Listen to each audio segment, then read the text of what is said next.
Buenos días, hermanos y amigos. Dios les bendiga. Les saluda su hermano Tito con la lectura bíblica y la exhortación para hoy, 2 de mayo de 2020. La lectura está en Gálatas 6:8, que dice: Mas el que siembra para el Espíritu, del Espíritu segará vida eterna. Leemos nuevamente: Mas el que siembra para el Espíritu, del Espíritu segará vida eterna. Amén.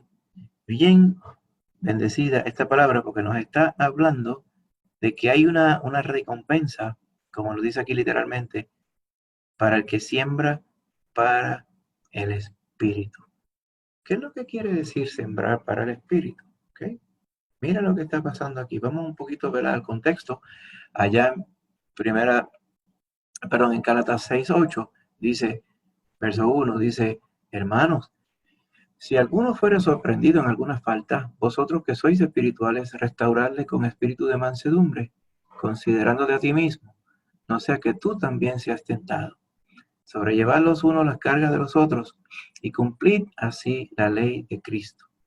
Porque el que se cree ser algo, no siendo nada, a sí mismo se engaña. Así que cada uno someta a prueba su propia obra, y entonces tendrá motivo de gloriarse solo respecto de sí mismo y no en otro, porque cada uno llevará su propia carga. Verso 7 dice: no os engañéis, Dios no puede ser burlado, pues todo lo que el hombre sembrare, eso también segará. ¿Okay? Dice el verso 8 que leímos: porque el que siembra para su carne, de la carne segará corrupción, mas el que siembra para el Espíritu, del Espíritu segará vida eterna. Así que el contexto completo es el siguiente, hermano. Nosotros como hijos de Dios, habiéndole confesado como Salvador, tenemos una lucha diaria. ¿Cuál lucha? Bueno, que el Espíritu Santo que nos fue dado nos motiva y nos mueve a hacer la voluntad de Dios. Pero la carne, o sea, la humanidad que todavía tenemos con nosotros, nos mueve a hacer las obras de la carne. Y las obras de la carne son bien claras y se nos han detallado en la palabra.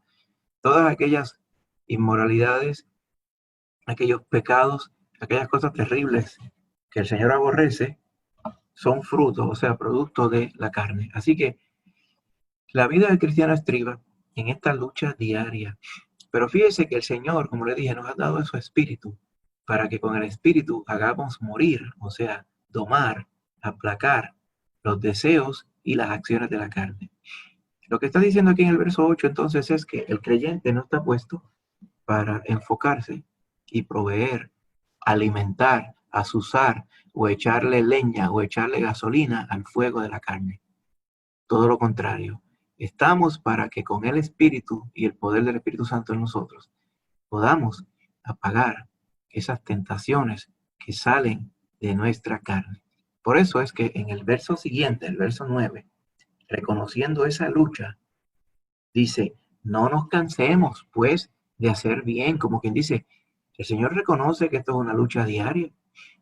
Este mismo argumento lo presentaba Pablo allá en Romanos 7, que él decía que con su conciencia, o sea, dirigido por el Espíritu, él quería agradar a Dios, pero la carne muchas veces le vencía y la carne le hacía pecar.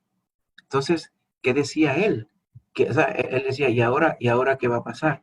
¿Quién me va a librar de esta dicotomía? ¿Quién me va a librar de este problema? Porque termino yo haciendo lo que no quiero, o sea, deshonrando a Dios. Entonces, la contestación, él mismo la plasma al principio del capítulo 8 de Romanos, donde él dice: no hay ninguna condenación para los que están en Cristo Jesús.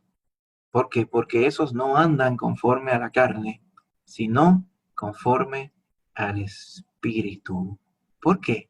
Porque ahora yo ando en el Espíritu y no en la carne si tengo las dos opciones. Dice el verso 2, Romanos 8, dice: porque la ley del Espíritu de vida en Cristo Jesús me ha librado de la ley del pecado y la muerte. O sea, ya no hay deuda con la ley del pecado y la muerte, ya no hay atadura, ya no hay dependencia de la ley del pecado. ¿Por qué? Porque ahora quien gobierna nuestra vida es la ley del Espíritu de vida en Cristo Jesús.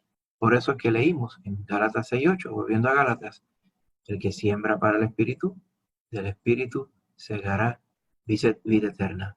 Y como leímos en el verso 9 de Gálatas 6, entonces, hermanos, no nos cansemos de hacer el bien, porque al final vamos a obtener toda la recompensa del Señor. Que Dios me la bendiga y hasta la próxima.